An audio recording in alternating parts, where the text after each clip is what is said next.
pakai bilang yang menafikan nasab habaib dilaknat sama Allah, masuk neraka, matinya su'ul khatimah.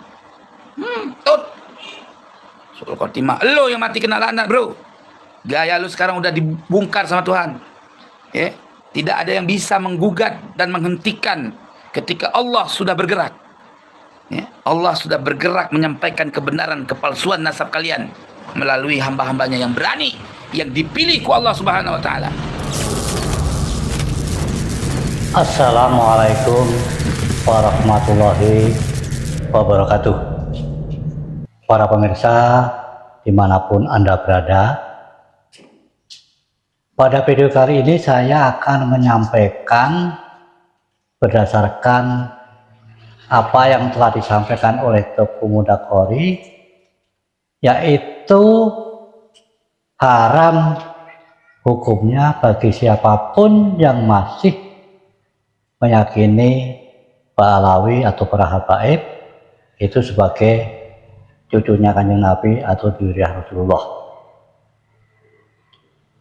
Nah, ini bukan semata-mata berdasarkan kajian dari Kiai Madada yang telah menyatakan para habaib itu bukan dzurriyyah Nabi, akan tetapi ulama-ulama di luar negeri, di Timur Tengah khususnya ya, itu juga sama menyatakan bahwasanya memang Pak Alawi itu bukan dzurriyyah Nabi. Maka sebagaimana apa yang disampaikan oleh Teuku Mudakori yang videonya juga akan saya tampilkan di dalam video ini, bahwasanya siapapun yang masih meyakini Pak Alawi atau para habaib sebagai dzurriyyah Nabi itu haram hukumnya. Lalu bagaimana bagi orang-orang yang tetap mempercayai para habib sebagai keturunan Rasulullah? Simbah hanya menghimbau, cobalah berpikir dengan menggunakan akal yang jernih. Sesuai dengan pepatah bahwasanya buah itu tidak akan jauh jatuh dari pohonnya. Yang dimaksud di sini adalah Kanjeng Nabi atau Rasulullah akhlaknya merupakan contoh bagi umat seluruh dunia. Sedangkan para habaib, para Alawi yang ada di negara kita ini khususnya ya, bagaimana mereka bersikap atau akhlaknya itu seperti apa?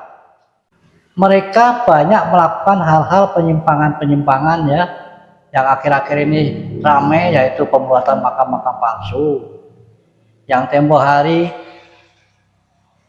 membelokkan sejarah bangsa kita dan juga membuat hadis-hadis palsu. Ini sudah menunjukkan bahwasanya mereka bukan keturunan dari Kanjeng Nabi. Karena kalau keturunan Kanjeng Nabi, tidak mungkin akhlaknya seperti itu. Dan bagi kita bangsa Indonesia cukup meyakini bahwasanya dzurriyyah Kanjeng Nabi yang ada di negara kita adalah keturunan dari para wali songo. Itu pasti. Sebabnya apa? Sebab keturunan wali songo selama ini tidak menonjolkan diri. Kalau berdakwah itu menyampaikan hal-hal yang adem-adem, nah itulah contoh akhlak Kanjeng Nabi. Sekali lagi saya sedang menyampaikan bahwasanya kalau panjenengan saat ini masih meyakini bahwasanya para habaib atau para Alawi itu sebagai keturunan Rasulullah atau cucu dari Kanjeng Nabi, haram hukumnya. Sebagaimana video dari Teuku Mudakori berikut ini. Jadi haram teman-teman menganggap mereka dzurriyyah Nabi.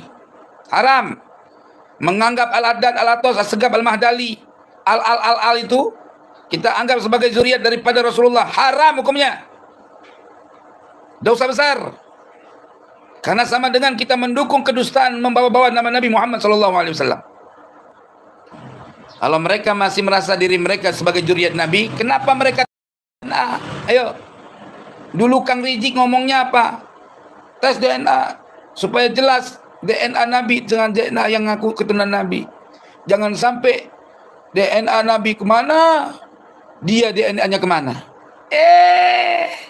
Giliran sekarang ditantang tes DNA, ngeluarin fatwa haram. Cie. Kacau. Nah, secara ilmiah keberadaan rambut ini penting. Jadi kalau ada yang menolak Muhammad itu hanya cerita khurafat, dengan adanya rambut itu bisa diperiksa gennya, DNA-nya bisa diperiksa. Bahkan itu juga bisa menjadi bukti bahwa setiap keturunan Nabi yang hidup pada hari ini pasti ada, yaitu unsur kesamaan DNA dengan DNA Nabi. Membuktikannya lewat rambut yang ditinggalkan oleh Nabi, saudara. Alhamdulillah. Jadi kalau Habib palsu ketahuan tuh kalau diperiksa. DNA Nabi kemana, DNA-nya kemana. Nggak boleh pakai tes DNA untuk takut, hanya memastikan doang. Takut memastikan min sehatil ansab ats-tsabita syar'an. Nah, untuk memastikan nasab yang sabita secara syariat, nggak boleh. Secara syariat nggak boleh. Jadi nasab udah sabit secara syariat, diakui oleh para nasabah, diakui oleh ulama-ulama, haram. Sekedar untuk memastikan saja haram, nggak boleh. Bahkan ini rekomendasi, wa yajibu 'alal jihad al-mukhtassah man'uhu. Ya, wajib bagi jihad mukhtassah seperti pemerintah untuk melarang, keluarin undang-undang, larang. Wa fardul 'uqubat, untuk ngasih hukuman bagi siapa? Bagi mereka yang ngutak-ngatik nasab dengan tes DNA. Buat ente haram, kalau buat orang wajib. Ilmu kentut itu begitu tuh. Coba tes DNA ente. Rijik, jangan takut. Tes DNA, gue pengen tahu nasab lo secara DNA. Kalau nasab lo DNA bener, apa grupnya JJ1, gue percaya lo keturunan Nabi. Ini apa grupnya jauh panggang dari api, yang udah pada tes DNA terbukti. Apollo grupnya G, keturunan Musa Samiri, ngaku keturunan Nabi. Pakai bilang yang menafikan nasab habaib dilaknat sama Allah, macup neraka, matinya cuul katimah. Tut cuul katimah, lo yang mati kena laknat, bro. Gaya lu sekarang udah dibongkar sama Tuhan. Tidak ada yang bisa menggugat dan menghentikan ketika Allah sudah bergerak. Allah sudah bergerak menyampaikan kebenaran kepalsuan nasab kalian melalui hamba-hambanya yang berani, yang dipilih ku Allah Subhanahu wa taala. Sehingga tidak ada rasa takut lagi di dalam hati kami terhadap doktrin bodoh kalian. Demi hari terbongkar kepalsuan kalian. Orang gila kalian anggap wali kutub dengan istilah majedub. Sorban bau kok ngaku keturunan Nabi. Sedikit saya mau menambahkan, tadi di dalam videonya Habib Rijik mengatakan untuk mengetahui identitas orang tersambung nasabnya kepada Kanjeng Nabi dengan cara tes DNA, kurang lebihnya demikian.